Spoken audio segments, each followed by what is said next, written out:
liderazgo de la sociedad de comandita, y hay una, y esa sería comandita simple, ¿cierto? La comandita simple.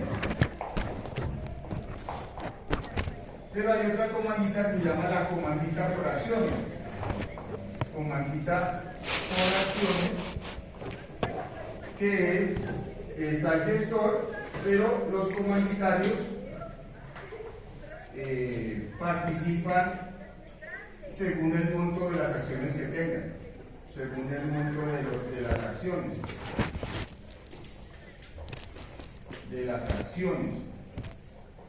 Es decir, el capital social de la empresa, capital social, se divide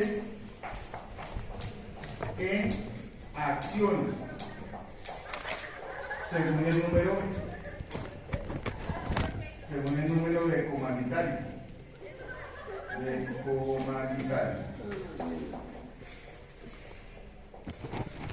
el capital social, el dinero que le pertenece a los dueños de la empresa se divide entre el número de comanditarios más el gestor, que es el líder. Entonces, en la sociedad de comandita simple se escribe así: sociedad en comandita. ¿Sí? Y si es comandita por acciones, entonces se escribe la sigla SCA, sociedad en comandita por acciones. Si la sociedad es limitada, pues lógicamente aparece limitada, ¿cierto? Sin esta LTDA. Y si la sociedad es colectiva, puede aparecer como y compañía.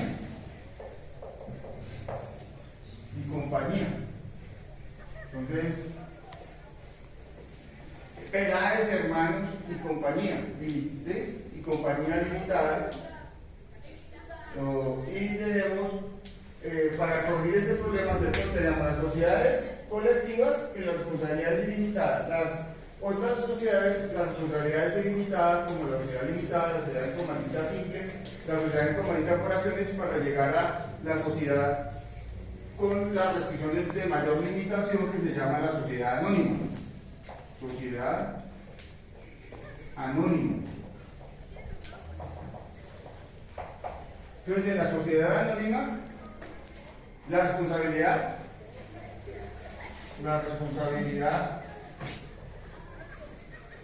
va hasta el monto del número de acciones que se posea, hasta el número de acciones que se posea. Entonces, en la sociedad en comandita se dividen las acciones según el número de comanditarios, ¿cierto? Mientras que en la sociedad anónima se dividen las acciones en un número diferente dependiendo del tamaño del capital que tenga la empresa. Y entonces, recientemente, quiere decir hace menos de 20 años, surgió un tipo de sociedad anónima que se llama la sociedad anónima simplificada. Sociedad anónima simplificada, que se apocopa SAS, ¿cierto? Porque la sociedad anónima se apocopa SA, es la sigla para la sociedad anónima, ¿cierto? La sociedad anónima simplificada hace referencia a que una empresa que tenga un capital pequeño puede desarrollar esta figura, y la sociedad anónima simplificada o la sociedad anónima tiene la característica de que se puede contratar a alguien no socio para que lidere la gerencia de la empresa, ¿cierto? Un no socio puede gestionar, ¿cierto? Liderar, gerenciar, gestionar la empresa. Entonces, de las empresas, sociedades anónimas a nivel industrial, pues los industriales comenzaron a contratar personas entrenadas para gerenciar, ¿cierto? Entrenadas para gerenciar, especialmente de estas sociedades anónimas a nivel industrial. industrial. Y entonces cuando aparecen las escuelas de negocios. Escuelas de negocios son universidades donde se forman gerentes para que lleven a la práctica el liderazgo de una sociedad anónima. Entonces, todo eso es formal. ¿Qué es formal? Entonces, la formalidad hace referencia a satisfacer las partes interesadas. Satisfacer las partes interesadas. ¿Cuáles son las partes interesadas? La sociedad.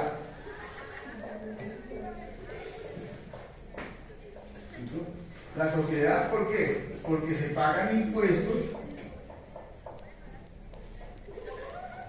¿cierto? Hay empleos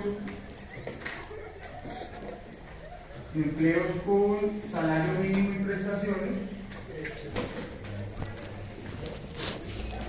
Salario mínimo y prestaciones.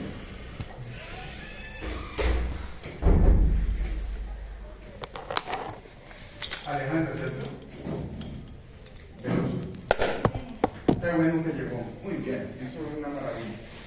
Entonces, la parte interesada es una sociedad. ¿Por qué? Porque las empresas que son formales pagan impuestos y pagan salarios con el mínimo legal y con prestaciones. La otra parte interesada es el Estado, ¿cierto? Y la otra parte interesada es la comunidad, ¿cierto? La comunidad. Entonces, la comunidad, porque la comunidad encuentra desarrollo social, ¿cierto? En virtud de que donde hay empleos que pagan impuestos y que pagan prestaciones, pues la gente tiene dinero en el bolsillo para gastar, ¿cierto? Y el Estado pues se pone contento, ¿cierto? Porque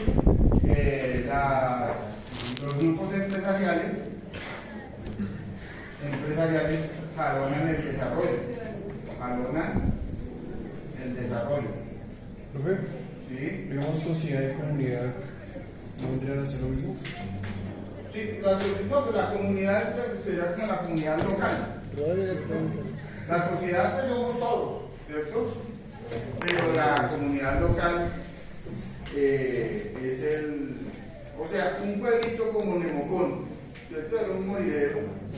Hasta que llegaron pero ¿algunos familiares tienen familiares en Nemocón o algo así? No.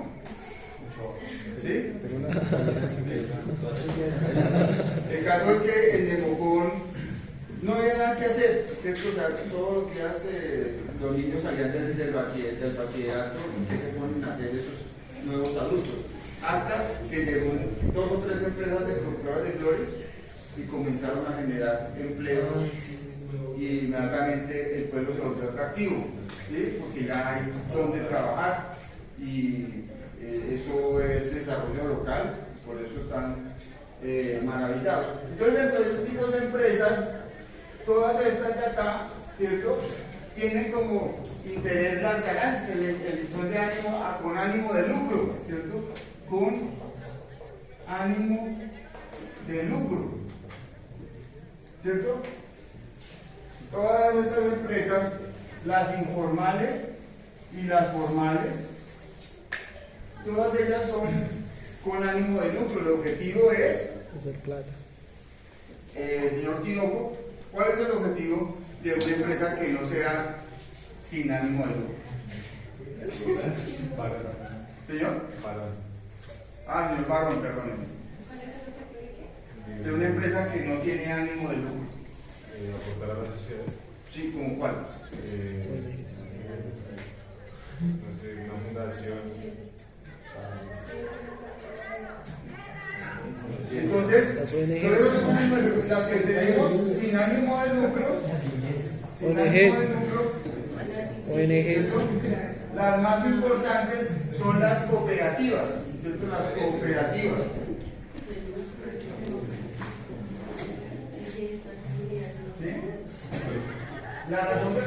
cooperativa no es generar utilidades, ¿cierto? La cooperativa genera utilidades como resultado sin querer, como para mantener, como para sacar los costos, ¿sí?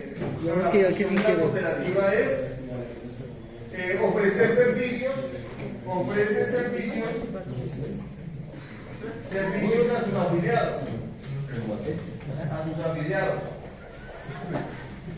Entonces, a estas cooperativas pertenece o se llama el sector solidario. El sector solidario. Esto viene la palabra solidaridad. Solidaridad. ¿Cierto? La ternura de los pueblos, la solidaridad. Profe, una pregunta. O sea que si digamos estas empresas con ánimo de lucro y todo esto generan como todos estos bienes para la sociedad, el gobierno ayuda a esas empresas, les da cierta comodidad para que ellas vengan e inviertan capital acá. Sí, y eso es lo que se llama la confianza inversionista, ¿cierto? A veces se le llama la confianza inversionista, confianza de los inversionistas. Es como el país era una economía, ¿no? Es la confianza de los inversionistas, es que el gobierno le garantiza que la zona donde va a colocar la empresa, el Estado va a controlar el orden público, o sea que usted no tiene miedo de que le van a dañar una máquina, de que le van a secuestrar al gerente, no, hay estabilidad desde el punto de vista del control público de la situación. Y además, el gobierno le garantiza que hay una línea de crédito que se va a abrir para financiar el desarrollo de esa actividad productiva, porque el principal interesado en que eso funcione pues es el Estado, ¿cierto? Y entonces, por eso, en las cooperativas existía una entidad que ya no existe, ¿cierto? Señor, digamos, como el banco Cortejo, Cortejo, es una cooperativa, ¿no? Cortejo. Sí. Cortejo. Obtengo. Eso no Sí, en otras cosas, es que el sector financiero tiene empresas con ánimo de lucro, pero también tiene empresas cooperativas, porque una cooperativa puede funcionar como un banco, sino que el propósito de la cooperativa es que la gente ahorre y hacerle préstamo. Y el préstamo, el banco pues lógicamente lo que quiere es prestarle a una alta tasa de interés, ¿cierto? Pero como el banco cooperativo lo que quiere es facilitarle a usted el crédito, entonces le presta dinero a una tasa de interés muy bajita. Lo suficiente como para que el banco subsista, pero no para que el banco se vaya a enriquecer por los intereses que le va a ganar. Profe, digamos, hablando de esa confianza de los inversionistas, no sé, digamos, esta reforma laboral que hicieron hace poco, ¿podría llegar a afectar algo de esa confianza de los inversionistas? para nada. No, porque de todos modos la comunidad internacional, la OIT, la Organización Internacional del Trabajo, uno de los postulados básicos es que todos los seres humanos debemos tener un trabajo pagado en forma digna. Y entonces el que se promulgue que se trabaje por pagar buenos salarios legales mínimamente aceptables y que pague prestaciones, pues eso va a favor de la formalización, ¿cierto? Pero en el mundo de hoy tenemos mucha informalidad y entonces ustedes van a encontrar que los extremos, que hay unos barcos por allá en las aguas internacionales frente a Tailandia, con ciudadanos chinos que viven y comen ahí en ese barco y pasan 8, 10, 12 meses sin tocar tierra, y todo lo que ganan se lo giran allá a sus familias en China. Entonces son como esclavos modernos donde viven, comen, duermen ahí pegadas al trabajo y no tienen. ¿Qué modelo de gobierno maneja China? China es una economía mixta, ¿cierto? El discurso, en el papel, aparece como si fuera una economía socialista, pero en la realidad, del año 80 y póngale para acá, se abrió al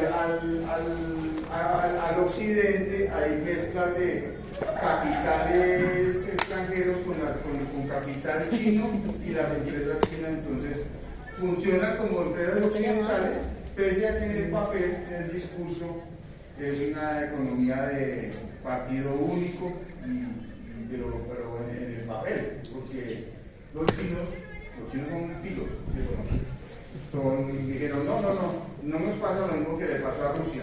Nosotros vamos a hacer las empresas mixtas y por eso China hoy es la primera potencia del mundo, ¿cierto? Porque tenemos que aprendieron la lección que hizo Rusia, ¿cierto? La antigua Unión Soviética, y por eso... Entonces, profe, para ser la primera economía así mundial, pues, esclavizan gente y toda la vaina, o sea, los ponen a trabajar en esos barcos. No, esos barcos son propiedad de los birmanos, de los bangladesis, como se llama el gentilicio, de la gente de Myanmar, de la gente de Camboya, o sea, de muchos países del sudeste asiático que son subcontratados con empresas incluso occidentales para que hagan ese tipo de trabajos. Pues un país que tiene 1.500 millones de personas como China, pues hay una cantidad de pobres enorme. Y entonces siempre hay gente en China y en la India que están necesitando trabajar y se amoldan a vivir en esas condiciones.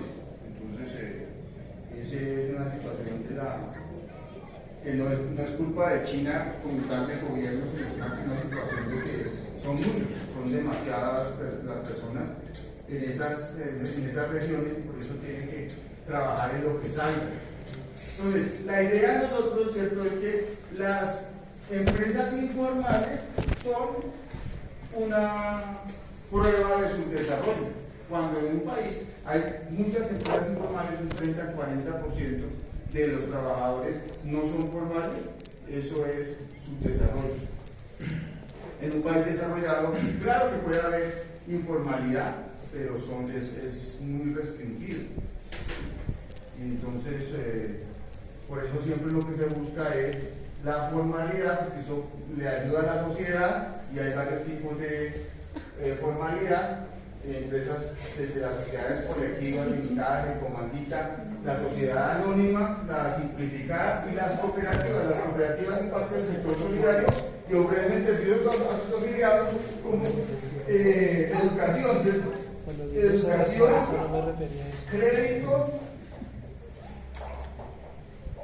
Educación, crédito, y recreación.